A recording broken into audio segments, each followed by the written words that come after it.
औज़ु बिल्लाहि मिनश्शैतानिर्रजीम बिस्मिल्लाहिर्रहमानिर्रहीम सुब्हान रब्बिका रब्बिल इज़्ज़ति अम्मा यसिफून व सलामुन अलल मुरसलीन वल्हम्दुलिल्लाहि रब्बिल आलमीन। सो अल्लाह ताला की हम्द व सना के बाद, dear aspirants, this is Asif Shahzad. So today our 31 lecture for the preparation of lecturer education and headmaster and administrators.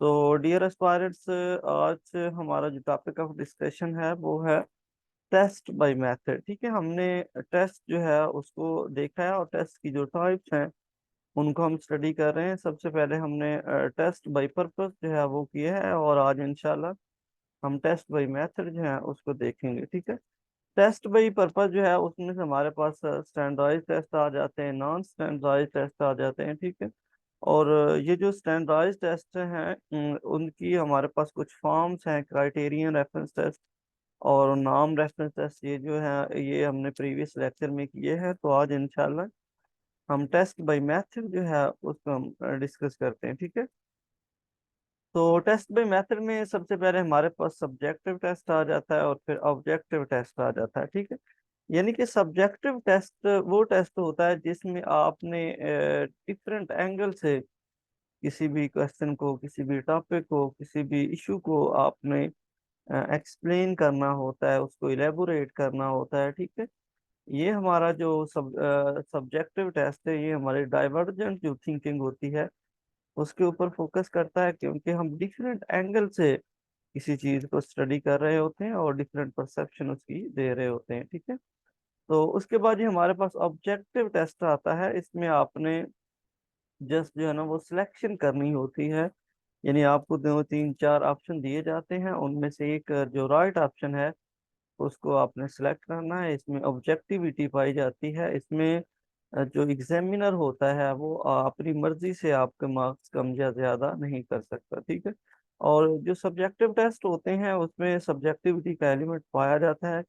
इनके जो रिजल्ट होते हैं वो इतने ज़्यादा अथेंटिक नहीं होते कि कहीं ना कहीं पे इनमें जो है ना वो जो एग्जामिनर होता है, जो टीचर होता है, उनकी जो पर्सनल ओपिनियन है वो भी इसमें इंक्लूड होती है। फॉर एग्जांपल आपने देखा होगा कि जिस बच्चे की राइटिंग अच्छी है, बहुत अट्रैक्टिव है, अगर उसको पेपर इतना अच्छे से मेमोराइज नहीं भी है तो फिर टीचर क्या करता है, उसकी पेपर अटेम्प्ट से, उसकी राइटिंग से इम्प्रेस होकर उसको अच्छे मार्क्स दे देता है। ठीक है, तो इसमें इस तरह का इंसिडेंट हो सकता है, लेकिन ऑब्जेक्टिव टेस्ट जैसा कि एमसीक्यूज हैं, गलत सही हमारे पास होते हैं, या फिर ट्रू फॉल्स आ जाए, या फिर मल्टीपल चॉइस आ जाए, कॉलम मैचिंग आ जाए, तो ये सारे ऑब्जेक्टिव टेस्ट हैं। इनमें टीचर क्या करता है, अपनी ओपिनियन या अपनी मर्जी से किसी भी स्टूडेंट के मार्क्स जो है वो कम या ज्यादा नहीं कर सकता। ठीक है, तो सबसे पहले जो हम स्टेटमेंट को पढ़ते हैं, हमारे पास सब्जेक्टिव टेस्ट आ जाता है। इट इज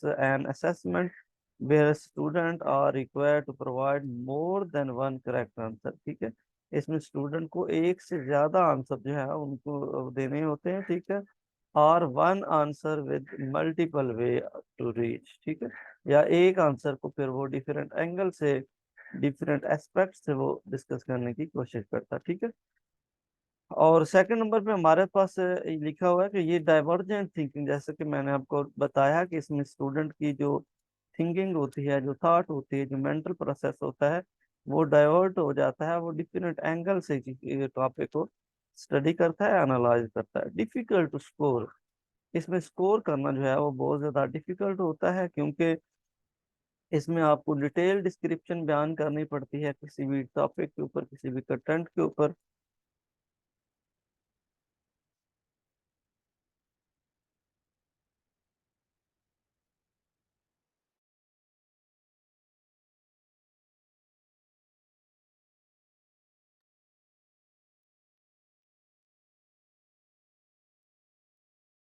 ओके जी, पर्सनल बाइसनेस ऑफ एग्जामिनर, इसमें जो एग्जामिनर होता है उसकी जो पर्सनल ओपिनियन होती है, उसकी जो बाइसनेस होती है वो इसके अंदर इंक्लूड होती है, यानी कि वो अपनी मर्जी से किसी के मार्क्स कम या ज्यादा कर सकता है। ठीक है, और जो हमारे पास ऑब्जेक्टिव टेस्ट होता है उसमें पर्सनल अन पर्सनल बाइसनेस जो होती है वो नहीं होती, यानी कि अनबाइस्ड होता है।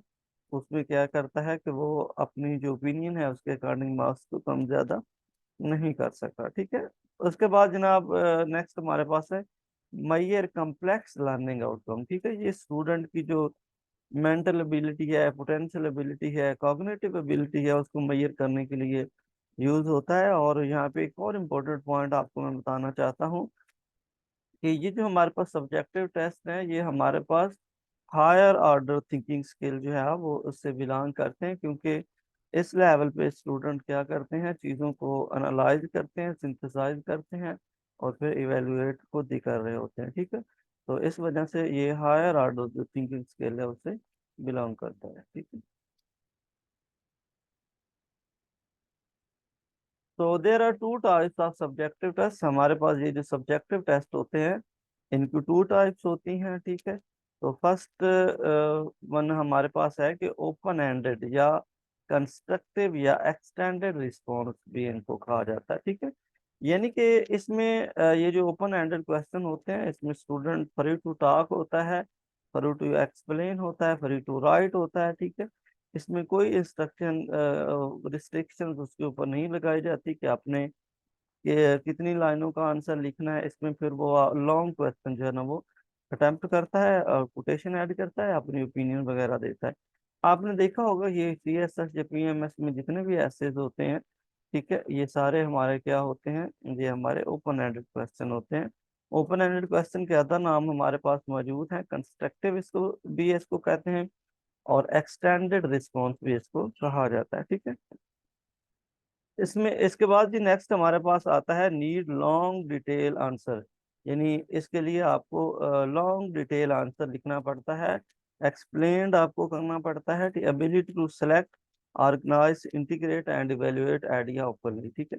इसमें स्टूडेंट को क्या करना पड़ता है, अपना जो आइडिया होता है पहले जो आइडियाज होते हैं और नॉलेज होता है उसको सिलेक्ट करता है, फिर ऑर्गेनाइज करता है, फिर उनको इंटीग्रेट करता है एंड देन इवेल्युएट करता है, ठीक है, ओपनली, ताकि जो है ना वो कोहेरेंस जो ऐसे की है या कंटेंट की है वो मेंटेन रहे, ठीक है।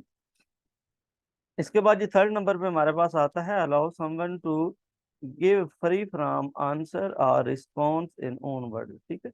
इसमें जो स्टूडेंट होता है उसको फ्री विल दी जाती है, फ्रीडम दी जाती है कि वो अपना रिस्पॉन्ड जो है अपने वर्ड्स के अंदर बयान करे, ठीक है, ताकि एक इम्प्रेसिव ऐसे या स्टेटमेंट वो बना सके, ठीक है। तो उसके बाद ये हमारे पास क्लोज एंडेड या रिस्ट्रिक्टेड रिस्पॉन्स है। आपने ये नाम जो है वो बहुत अच्छे से याद करने हैं, ठीक है। क्लोज एंडेड में हमारे पास जनाब आ जाता है नीड शॉर्ट आंसर। इसमें आपको शॉर्ट आंसर देना पड़ता है, इसमें आपके ऊपर रिस्ट्रिक्शंस लगाई जाती हैं, जैसा कि हमारे एमसीक्यूज आ जाते हैं कि आपने एक ऑप्शन को सिलेक्ट करना है, ट्रू फॉल में से एक को सिलेक्ट करना है, कॉलम मैचिंग में से एक को करना है। सॉरी, ये तो हमारे पास ऑब्जेक्टिव टेस्ट की एग्जांपल है। फॉर एग्जांपल मैं आपको बताता हूँ, हमारे पास ये जो शॉर्ट क्वेश्चन है उनके हवाले से हम बात करते हैं। तो ये शॉर्ट क्वेश्चन जो है ये क्लोज एंडेड है या रिस्ट्रिक्टेड रिस्पॉन्स है, इनको कहा जाता है। तो आपको ये जो ऑब्जेक्टिव होते हैं, ये शॉर्ट क्वेश्चन होते हैं, उनके आपने 2 या 3 लाइन के अंदर आपको बाउंड किया जाता है कि आपने इन 2-3 लाइन के अंदर रहते हुए आंसर जो है ना वो प्रोवाइड करना है, ठीक है। तो उसके बाद जी ये जो हमारे पास क्लोज एंडेड या रिस्ट्रिक्टेड रिस्पॉन्स है, इसको इसका जो सेकंड पॉइंट है वो देखते हैं, लिमिट्स आर प्लेस और आंसर टू बी गिवन, ठीक है। यानी आपको एक स्पेसिफिक एक लिमिटेड जो है ना वो प्लेस दी जाती है कि आपने अपना आंसर जो है ना वो इसी पे पुट करना है। आपको पता है शॉर्ट जो क्वेश्चन होते हैं उसके नीचे थोड़ी सी जगह मौजूद होती है, वो छोड़ते हैं 2 लाइन या 3 लाइन, इन 3 लाइनों के ऊपर आपने अपना आंसर पुट करना है, ठीक है। तो थर्ड नंबर पे है content are limited and specific information is required, ठीक है। शॉर्ट जो आंसर होता है उसमें लिमिटेड कंटेंट आपने डिलीवर करना होता है, और फिर एक खास किस्म की इंफॉर्मेशन ही आप उसमें डिलीवर कर सकते हैं, पुट कर सकते हैं, ठीक है। There are subjective but not essay type, ये भी सब्जेक्टिव ही होता है लेकिन ऐसे टाइप नहीं होता, ये लॉन्ग टर्म नहीं होता। तो ये भी सब्जेक्टिव होता है ये, लेकिन ये शॉर्ट फॉर्म में होता है, ठीक है। इसके बाद जी हमारे पास आ जाता है ऑब्जेक्टिव टेस्ट। सब्जेक्टिव टेस्ट को हमने डिस्कस कर लिया है।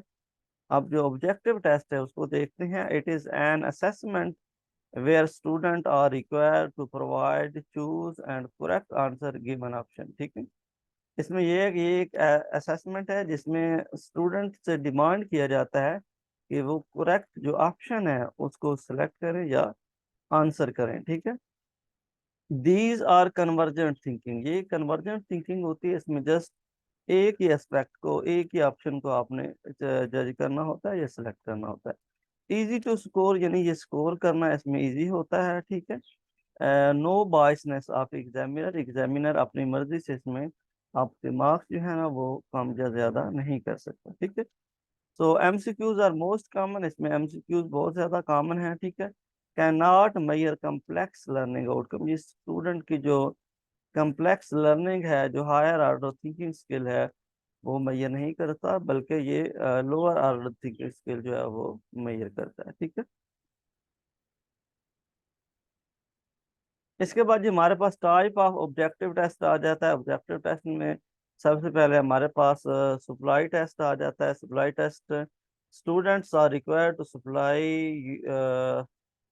Supply and provide their own response, यानी कि इसमें स्टूडेंट ने अपना रिस्पॉन्स जो है वो प्रोवाइड करना होता है, यानी कि कोई ना कोई चीज पुट करनी होती है। Two types, fill in the blanks and short answer. ठीक है, फिल इन द ब्लैंक्स के अंदर भी कोई एक या दो वर्ड जो है ना वो लिखने होते हैं, और शॉर्ट आंसर क्वेश्चन जो है उसके अंदर भी आपने दो या तीन लाइन के अंदर आंसर को पुट करना होता है। तो short answer are use to measure how and student can recall a specific information. ये शॉर्ट आंसर इसलिए हम जो है ना वो सजेस्ट करते हैं स्टूडेंट को, ताकि हम जो स्पेसिफिक इंफॉर्मेशन है उसका रिस्पॉन्स स्टूडेंट से ले सकें। ठीक है, so blank space is fill in the blank is called cloze. ठीक है, हमारे पास ये जो ब्लैंक स्पेस होती है उसको फिल किया जाता है, तो वो ब्लैंक स्पेस क्या कहलाती है, वो हमारे पास क्लोज कहलाती है। ठीक है, तो सेकंड नंबर पे हमारे पास आ जाता है सिलेक्शन टाइप टेस्ट। ये जो सिलेक्शन टाइप टेस्ट है ये भी हमारे ऑब्जेक्टिव टेस्ट जो है उनकी टाइप से, इसमें आपने एक ऑप्शन को सिलेक्ट करना होता है। Student are required to answer from given option, यानी जो ये जो गिवन ऑप्शन है उसमें से स्टूडेंट को एक आंसर प्रोवाइड करना होता है। ठीक है, MCQs, true fall and column matching, ये सारे हमारे क्या है, सिलेक्शन टाइप टेस्ट हैं। ठीक है, yes and no question are called fuller question. ठीक है, जिसका क्वेश्चन आपने यस या नो में देना होता है वो कौन से क्वेश्चन होते हैं, वो फुलर क्वेश्चन कहलाते हैं। MCQs are most widely use as standardised test in USA, these are very popular our classroom too. ठीक है, ये जो हमारे पास एमसीक्यूज टाइप टेस्ट होते हैं ये बहुत ज्यादा यूज होते हैं कहाँ पे, यूएई के अंदर। ठीक है, just a minute please.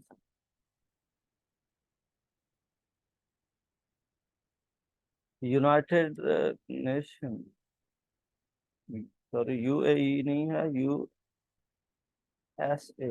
United state of America जो है उसके अंदर ये जो हमारे पास जो एमसीक्यू टेस्ट हैं ये बहुत ज़्यादा इस्तेमाल होते हैं, इनको बहुत ज़्यादा फॉलो किया जाता है वहाँ पे। ठीक है, तो उसके बाद ये नेक्स्ट हमारे पास ये जो एमसीक्यूज हैं, मल्टीपल चॉइस क्वेश्चन है, तो इनके बारे में कुछ स्पेसिफिक इंफॉर्मेशन है, मैं वो भी आपको प्रोवाइड कर देता हूँ।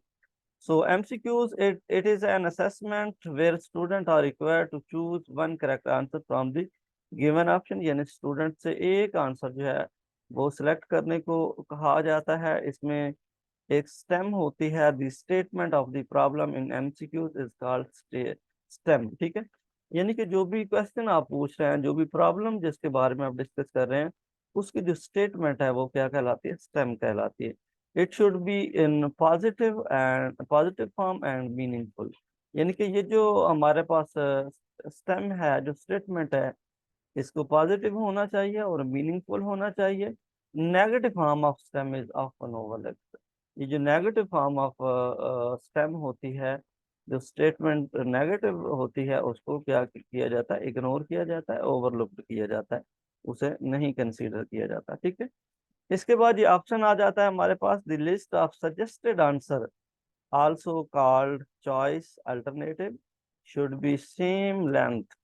ये जो हमें लिस्ट ऑफ टॉपिक दिए जाते हैं, लिस्ट ऑफ ऑप्शन दिए जाते हैं, उसमें से वो हमारे क्या होते हैं, दीज आर कॉल्ड और चॉइसेस या अल्टरनेटिव। उनको हम क्या कहते हैं, चॉइसेस भी कहते हैं, अल्टरनेटिव भी कहते हैं। तो इसमें ये है कि option should be same length, उनकी लेंथ जो है वो सेम होनी चाहिए, ठीक है। तो करेक्ट ऑप्शन जो है उसको हम क्या कहते हैं, आंसर कहते हैं।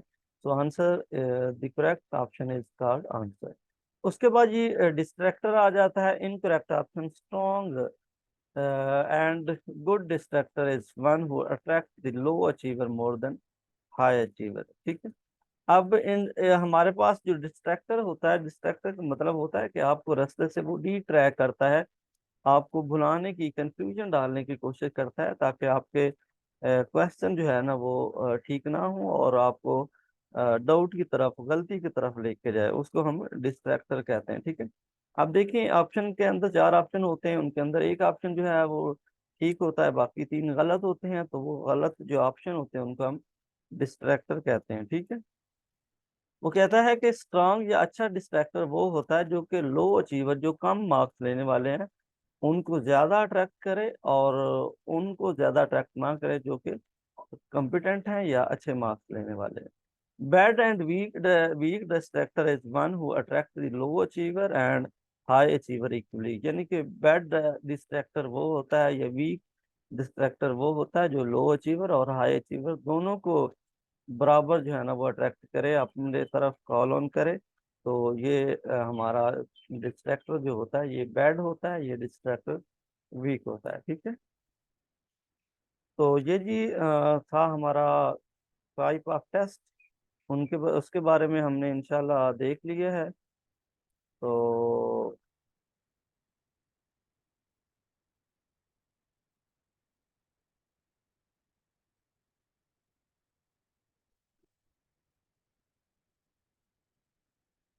चलें जी, इसके कुछ एडवांटेज और डिसएडवांटेज हैं, उसके हवाले से भी बात कर लेते हैं। Objectivity, easy to score, measure simple SLOs, ease of time and space. Objective test जो होते हैं इसके हमारे पास कुछ एडवांटेज हैं, कुछ डिसएडवांटेज हैं।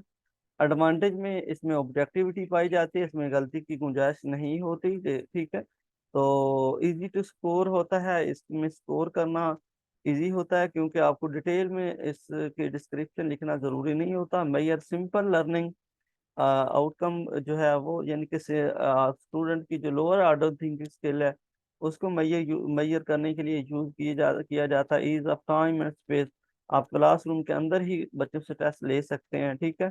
और थोड़े टाइम में बच्चों से जो है ना वो टेस्ट ले सकते हैं। तो ये इसके कुछ एडवांटेज है, ठीक है। इसके बाद ही हमारे पास ये मैंने आपको जो ऑब्जेक्टिविटी है इसके बारे में बताया है। इसमें टीचर क्या करता है, अपनी जो ओपिनियन है, अपनी परसेप्शन इसमें नहीं दे सकता, और ना ही किसी के मार्क्स अपनी मर्जी से कम या ज्यादा कर सकता है, ठीक है। सो इसके बाद डिसएडवांटेज आ जाता है, can not measure complex learning outcome. Student की जो कम्प्लेक्स लर्निंग है उसको ये मेजर नहीं कर सकता, क्योंकि ये स्टूडेंट की जो लोअर ऑर्डर थिंकिंग स्किल होती है उससे बिलोंग करता है। Difficult to construct balance test, यानी कि बैलेंस टेस्ट जो है वो कंस्ट्रक्ट करना बहुत ज़्यादा मुश्किल है। टेस्ट के जो स्टैंडर्ड्स हैं, टेस्ट के जो नॉर्म्स हैं, उनको फॉलो करना बहुत ज़्यादा मुश्किल होता है। तो नेक्स्ट पॉइंट है कि body checking question, BCQ, body checking question, ठीक है। BCQ इसको हम कहते हैं। तो इसमें जो क्वेश्चन की क्वालिटी होती है उसको क्या किया जाता है, चेक किया जाता है।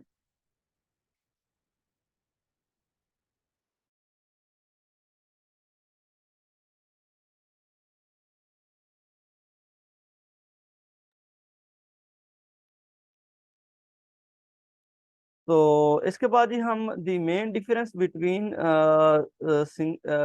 Single and multiple choice question is that candidate can choose only one answer from a single choice question, ठीक है। इसमें यानी कि हमारे पास जो डिफरेंस है single and multiple choice question में, वो ये है कि candidate can choose only one answer, ठीक है। कैंडिडेट को एक आंसर जो है ना वो चूज करना पड़ता है। एंड सिंगल चॉइस क्वेश्चन के अंदर जो है ना उसको एक ही चॉइस लेनी पड़ती है। while for multiple choice question they can choose one or more correct answer। ठीक है, मल्टीपल चॉइस के अंदर क्या है कि स्टूडेंट समटाइम जो है ना वो दो से एक या एक से ज्यादा भी जो ऑप्शन है उसको सेलेक्ट कर सकता है। ठीक है, ये हमारे पास मल्टीपल चॉइस ऑप्शन है।